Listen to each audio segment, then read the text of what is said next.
To assess how different milks and alternative liquids affect soap characteristics, I thought I'd run an experiment.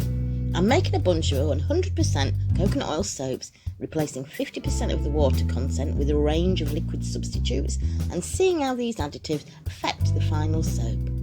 I'm Rox. Let's get cracking.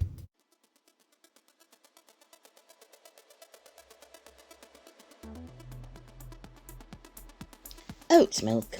I use it a lot, but I confess I've never tried it as a single addition to a one oil soap. I've got a vid on making oat milk and I've made this using a 1:2 ratio of oats to water. Oats are high in carbohydrate and therefore sugar and protein. Oat has anti-inflammatory properties, but whether this action carries through into soap is open to debate.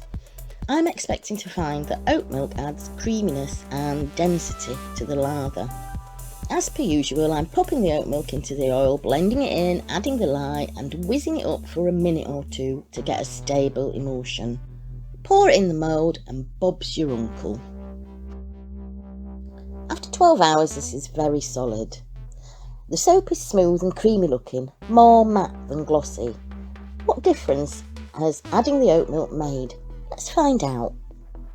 As expected, I'm getting decent bubblage right away.